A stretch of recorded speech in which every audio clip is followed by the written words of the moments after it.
প্রিয় সাংবাদিক ভাই ও বোনেরা, আসন্ন জাতীয় সংসদ নির্বাচন ত্রয়োদশ উপলক্ষে ৭২ পাবনা ৫ আসনের আমরা নমিনেশন পেপার জেলা প্রশাসক মহোদয় শাহিদ মোস্তফার অফিস থেকে উত্তোলন করলাম। আমরা আচরণবিধি মেনে চলেই জেলা প্রশাসকের অফিসে স্বল্প সংখ্যক ব্যক্তি উপস্থিত হয়ে আমরা মনোনয়নপত্র উত্তোলন করেছি। জেলা প্রশাসক মহোদয়কে ধন্যবাদ। তিনি পূর্বে যে প্রস্তুতি সব কিছু আমরা সম্পন্ন করে আমরা মনোনয়নপত্র তুললাম। আপনারা জানেন যে এই জাতি দীর্ঘদিন ভোট দিতে পারে না। 2014 সালের নির্বাচন প্রার্থীবিহীন 156 জন বিনা প্রতিদ্বন্দ্বিতায় 129টা ভোট কেন্দ্রে একটা ভোটও পড়েছিল না। 2018 নির্বাচন ছিল দিনের ভোট রাতে।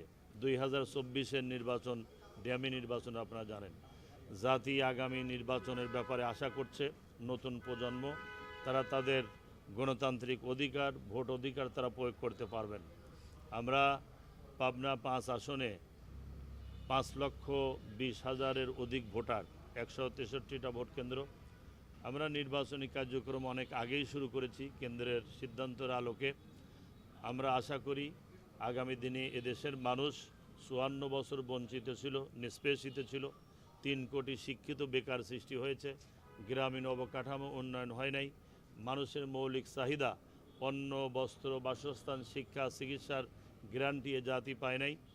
বর্তমান নির্বাচনকে কেন্দ্র করে জামাত ইসলামীর নেতৃত্বে সমস্ত ইসলামী দল, ওলামায়ে কেরাম, কওমি আলেম এবং সমমনা জাতীয়তাবাদী ইসলামী দলগুলো ঐক্যবদ্ধ হয়েছে আগামীতে নির্বাচন করার জন্য।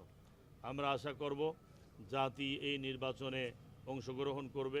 প্রশাসন অবাধ এবং নিরপেক্ষ ফ্রি অ্যান্ড ফেয়ার ইলেকশনের জন্য তারা ভূমিকা পালন করবেন।